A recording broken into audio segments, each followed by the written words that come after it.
मराठी सिनेमाच्या इतिहासात माहेरची साडी हा सिनेमा मैलाचा दगड आहे.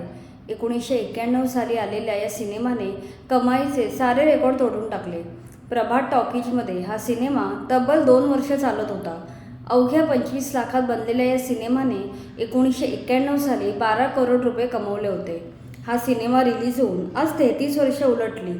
एवढ्या वर्षानंतर या सिनेमातले कलाकार आज काय करतायत हे आज आम्ही तुम्हाला सांगणार आहोत. या सिनेमात अलका कुबल यांचा लीड रोल होता. त्यांनी लक्ष्मी ही मध्यवर्ती भूमिका साकारली होती. त्यावेळी त्या 28 वर्षाच्या होत्या. सध्या त्या 61 वर्षाच्या असून गोरेगावला राहतात. त्यांनी समीर आठवले यांच्याशी लग्न केले असून त्यांना 2 मुले आहेत. 2016 साली त्यांना व्ही शांताराम हा प्रतिष्ठेचा पुरस्कार मिळाला आहे. या सिनेमात अजिंक्य देव यांनी लक्ष्मीच्या भावाचा म्हणजे विकीचा रोल केला होता. ते त्यावेळी 28 वर्षांचे होते.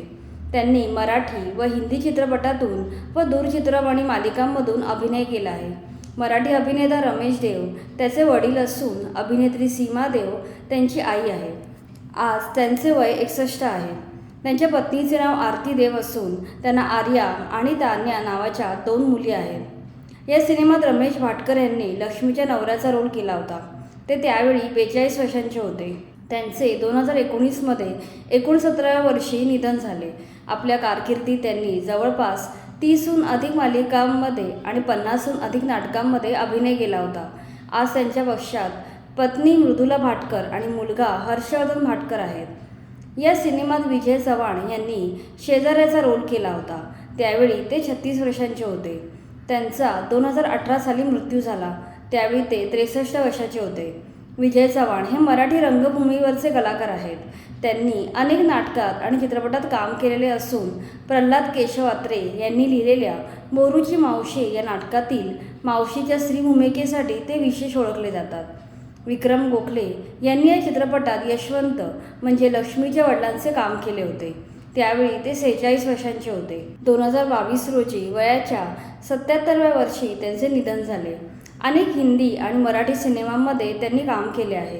त्यांना त्यांच्या अनुमती या मराठी चित्रपटासाठी सर्वोत्कृष्ट अभिनेत्याचा राष्ट्रीय चित्रपट पुरस्कार मिळाला आहे. आशालता वाबगावकर यांनी लक्ष्मीच्या सावत्राईचा रोल केला होता. त्यावेळी त्या 50 वर्षांच्या होत्या. या गायिका, नाट्य अभिनेत्री व चित्रपट अभिनेत्री होत्या. कोरोनामुळे त्यांचे 2020 साली निधन झाले. त्यावेळी त्या 79 वर्षाच्या होत्या. उषा नाडकर्णी यांनी लक्ष्मीच्या कजाक सासूचे पात्र निभावले होते. त्यावेळी त्या 45 वर्षांच्या होत्या. उषा नाडकर्णी यांनी अनेक मराठी नाटके व सिरियलमध्ये काम केले आहे. मराठी चित्रपटांसोबत त्यांनी हिंदी चित्रपटांमधूनही अभिनय केला आहे. त्या आज 78 वर्षाच्या असून हिंदी आणि मराठी सिरियलमध्ये काम करतात. किशोरी शाणे यांनी विकीच्या प्रेयसीचे काम केले होते. त्यावेळी त्या 22 वर्षांच्या होत्या. या शास्त्रीय आणि लोकनृत्य नृत्यांगना, चित्रपट अभिनेत्री आणि निर्मात्या आहेत. त्यांनी मराठी व हिंदी चित्रपटांतून तसेच दूरचित्रवाणी मालिकांमध्ये भूमिका केलेल्या आहेत. सध्या त्या 55 वर्षाच्या असून हिंदी आणि मराठी मालिकांमध्ये चरित्र अभिनेत्री म्हणून काम करत आहेत. दीपक वीज हे त्यांचे पती आहेत. अलका इनामदार यांनी रुक्मा हे प्रेमळ पात्र साकारले होते. त्यांनी अनेक मराठी चित्रपटात आईचे काम केले आहे. त्यांचे 2004 साली निधन झाले.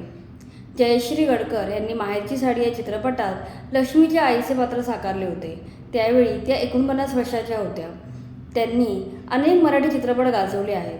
जयश्री गडकर यांना मानिनी, वैजंता, सवाल, माझा ऐका व साधी माणसं या चित्रपटांसाठी राष्ट्रीय चित्रपट पुरस्कार मिळाले आहेत.